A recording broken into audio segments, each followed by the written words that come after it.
The air was thick with anticipation.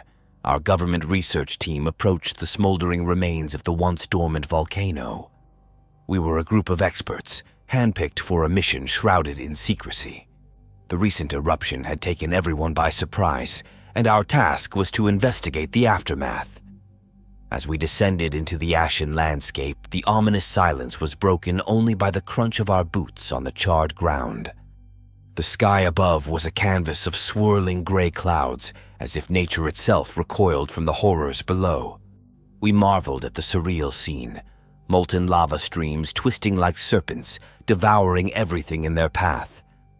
Our geologists were eager to study the geological impact, but little did we know that our true ordeal was about to begin.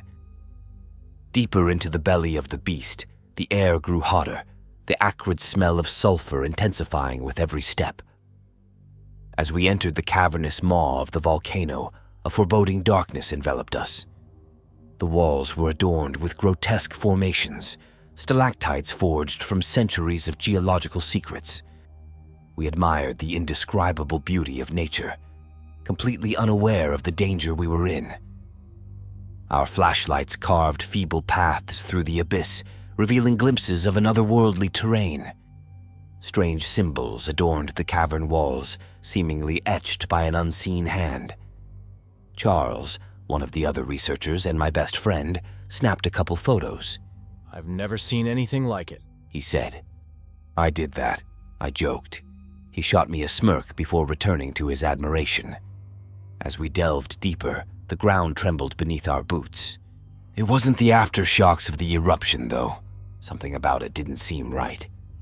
We eventually caught notice of this, a rhythmic pulse that resonated through the very rock. Our seasoned scientists exchanged confused glances, a silent acknowledgement of the turn our mission was taking. And rightfully so. What we seen next could not be explained. The cavern widened into a vast chamber, revealing an obsidian altar bathed in an eerie glow. Unearthly symbols adorned its surface, a testament to an ancient ritual long forgotten by the world. Before we could fathom the implications, a guttural growl echoed through the chamber, freezing our blood in our veins.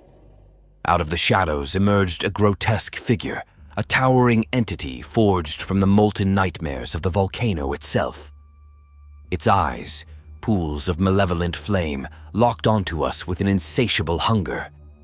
We were paralyzed, mere mortals confronting an entity that defied the laws of our understanding. The being spoke in a voice that resonated in the recesses of our minds, weaving a tale of an ancient evil imprisoned within the volcano, a malevolent force that sought to consume the world in a fiery cataclysm. It had slumbered for eons, but the eruption had shattered its prison, granting it a chance to unleash havoc upon the unsuspecting world.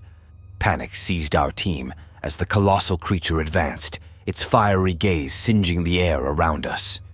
Desperation fueled our flight, but the labyrinthine cavern seemed to twist and contort, leading us in circles. Whispers intensified, taunting us with promises of doom. Shadows danced on the walls, morphing into grotesque shapes that mirrored our deepest fears. One by one, our team succumbed to the relentless onslaught.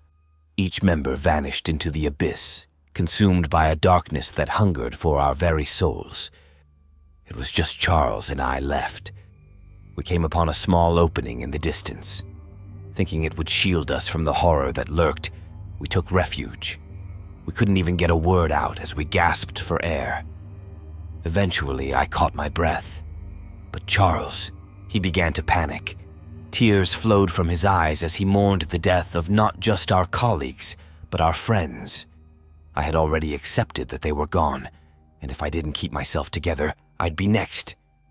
"You gotta get a hold of yourself or you'll end up just like them."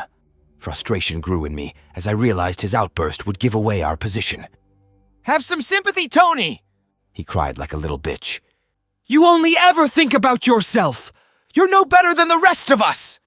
I couldn't believe the words that were coming out his damn mouth. "Think about myself?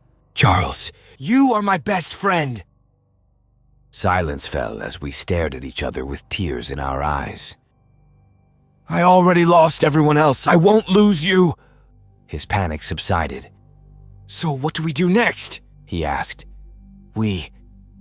I couldn't even finish my statement as the wall concealing us came crashing down and a giant hand snatched Charles from where he stood. His scream was cut short as he was incinerated almost immediately. I almost threw up. Choking on my tears, I yelled in pain. I've lost the only person I cared about. Charles was like a little brother to me. I met him around 7 years ago in college. I was a sophomore and he was a freshman. He was my roommate.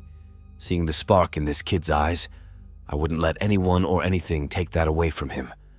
We've built a strong relationship throughout the years, and now that's been taken from me. He was right. I'm no better than anyone. Why do I deserve to live, and they don't? As the ancient terror inched closer, I had a realization. I'm the only one left that knows of this being. If I die, no one will be there to warn the world of what's to come. But then, would it even matter? We can't stop this thing. But who would I be if I didn't try? The world's depending on me. With this newfound mindset, I took off. I ran as fast as I could and didn't stop. I could feel my lungs begging for air, but the adrenaline kept me going. I ended up in another small room, but this one was different. There in the middle of the room lied another strange marking. Moving closer, I realized something. I could understand these symbols. I read them. I couldn't believe it. I, the last survivor, stumbled upon an ancient inscription, a plea from the civilization that had long perished, a warning etched in the language of the forgotten. And at the end, there was a scripture that pulsed itself. I read it aloud. Its glow brightened as the words left my lips. After reading it, the symbol's pulses began to shake everything. I was blown away into the wall. It was an incantation, and I just invoked it. The chamber quaked, and the creature roared in agony. For a fleeting moment, I glimpsed the faces of my fallen comrades within the swirling shadows, their silent gratitude etched in spectral relief. As the cataclysmic battle between ancient forces raged, the caverns collapsed around me. Lava surged from unseen depths, consuming everything in its path. The last thing I remember is the searing heat, a fiery embrace that engulfed me as the world above crumbled into oblivion. And so, the secrets buried within the volcano remained entwined with the molten heart of the earth. The eruption had unleashed an ancient evil that sought to reshape the world, and though I had thwarted its immediate menace, the whispers lingered in the remnants of a vanquished nightmare. The once dormant volcano now stood as a silent sentinel, guarding the malevolent secrets that slumbered beneath the ashen surface, waiting for the next unwitting soul to awaken the horrors that lay dormant in the heart of the abyss.